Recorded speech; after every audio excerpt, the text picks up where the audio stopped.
ଦିନେ ଯମୁନା ନଦୀର ଧାରରେ କାଦୁଆ ରାସ୍ତାରେ ଶଗଡ଼ ନେଉଯାଉଥିବା ସମୟରେ ଗୋଟିଏ ବଳଦର ଗୋଡ଼ ମକଚି ହୋଇଯିବାରୁ ବଳଦଟି ପଡ଼ିଗଲା।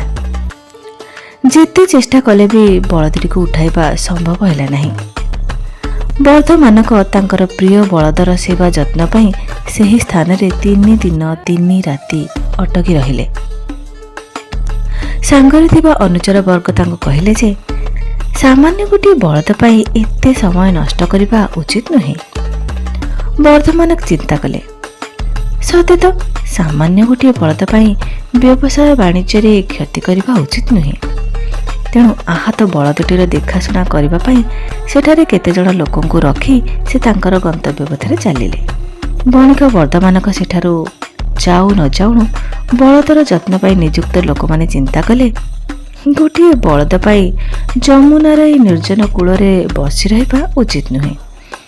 ତା ଛଡ଼ା ଏହି ନିର୍ଜନ ବଣରେ ହିଂସ୍ର ଜନ୍ତୁ ଯେ ନାହାନ୍ତି କିଏ ବା ଜାଣେ।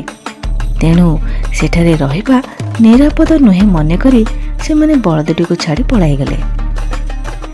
ବିଚରା ହତଭାଗ୍ୟ ବଳଦଟି ସେଠାରେ ଏକୁଟିଆ ଅସହାୟ ଓ ଆହତ ଅବସ୍ଥାରେ ନିଜ ଭାଗ୍ୟକୁ ଆଦରି ପଡ଼ି ରହିଲା।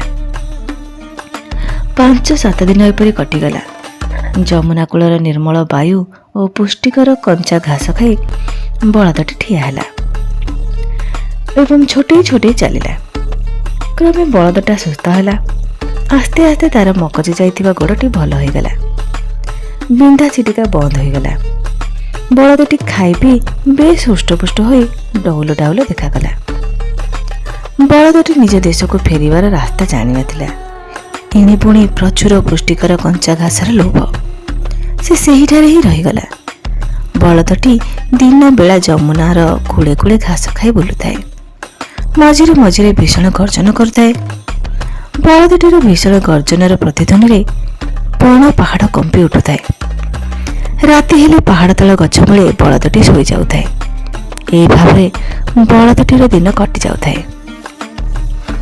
ସେହି ସମୟରେ ପିଙ୍ଗଳକ ନାମକ ଏକ ଭୟାନକ ସିଂହ ଥିଲା ସେହି ବଣର ରାଜା। ଦିନେ ରାଜା ପିଙ୍ଗଳକ ତାର ପାତ୍ର ମନ୍ତ୍ରୀ ଓ ଅନୁଚର ବର୍ଗ ଦ୍ୱାରା ପରିବେଷ୍ଟିତ ହୋଇ ଶିକାର ପାଇଁ ବାହାରିଲା। ଶିକାର ପାଇଁ ଏଣେ ତେଣେ ବୁଲି ବୁଲି ପିଙ୍ଗଳକକୁ ଭୀଷଣ ଶୋଷ ହେଲା।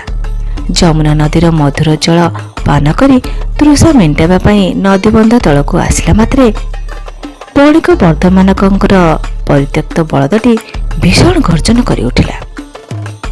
ଗର୍ଜନ ଶୁଣି ପଶୁରାଜ ପିଙ୍ଗଳକ ଭୟ ପାଇ ଭାବିଲା, ଏହା କେଉଁ ଭୟଙ୍କର ପ୍ରାଣୀର ଗର୍ଜନ ହୋଇପାରେ।